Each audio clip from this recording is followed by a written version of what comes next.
There's no way that was made for a boy, I stated. Mum explained that it's been cut for a flat chest and informed me that girls' dresses are designed to accommodate a bust.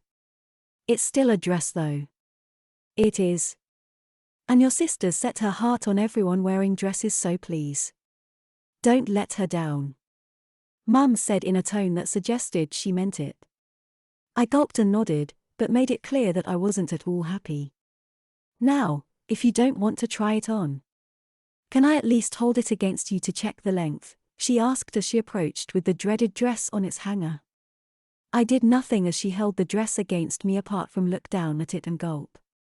Mum asked me to hold it so she could step back and have a proper look. The folds of light pink fabric obscure my feet, so I kick out my foot. The dress, I guess, is about knee length, maybe a little shorter.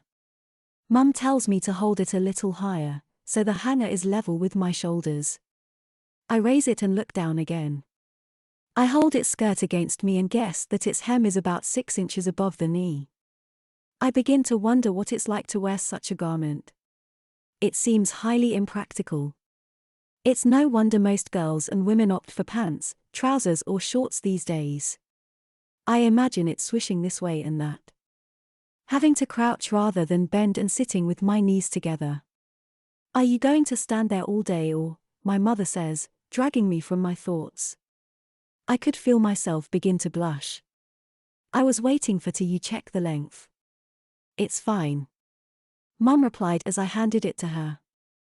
I was hoping it'd be just above the knee, she added before cocking her head and saying, you'll have to shave your legs. What? I exclaimed. No, I stated. It'll grow back in no time, Mum assured. I tried to visualize the dress with a pair of hairy legs emerging from its folds. I recalled my earlier protest against the idea of wearing tights instead of socks and retracted it. Well, they'll be thin so, she shrugged. So what? I gulped. The hairs would still show through, she replied. I suggested thicker tights.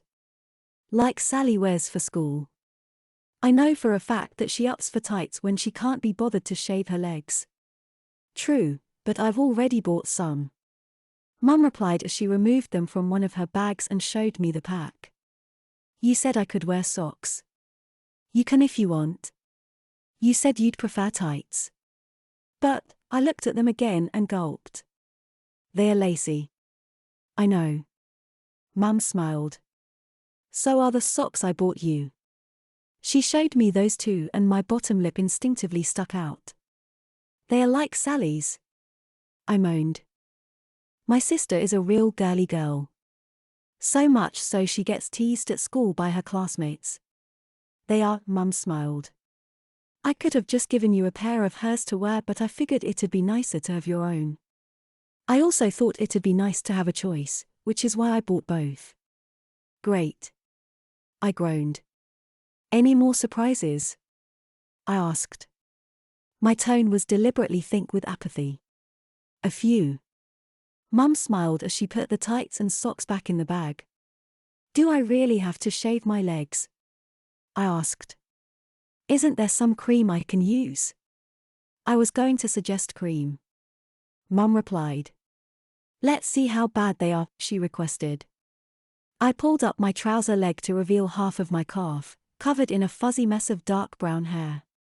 Mum told me that regardless of whether is use a razor or depilation cream, I do need to tackle my leg hair. Otherwise I'd look ridiculous. I'll look ridiculous either way, I replied as I cast my eyes nervously over the dress I'll be wearing. You'll look cute. Mum grinned.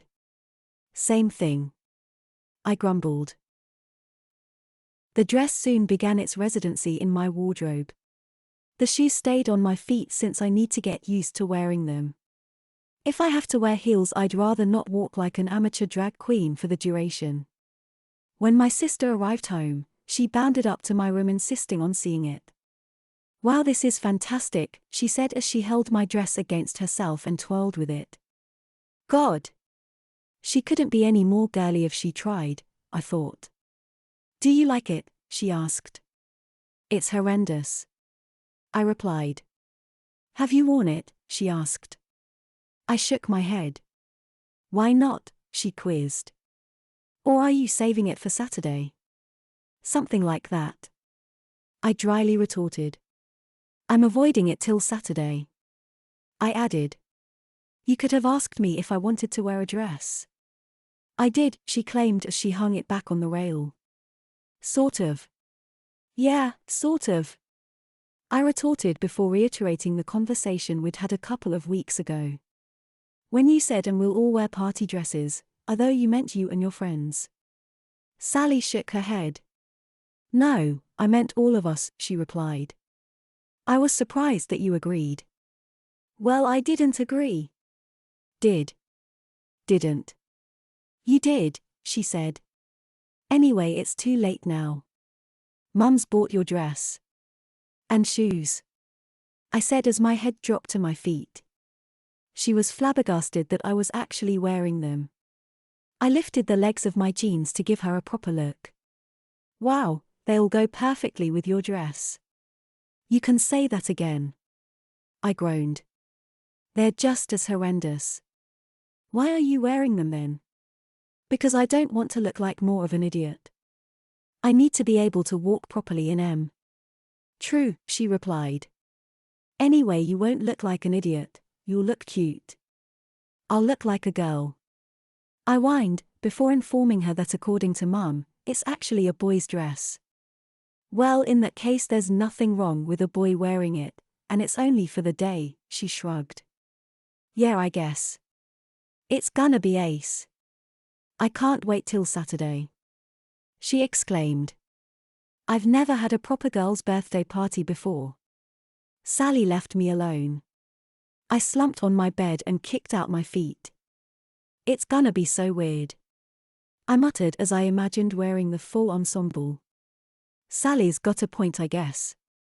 We've always had joint birthday parties, and whilst she's often worn a party dress for the occasion, she's never had a proper girls' party.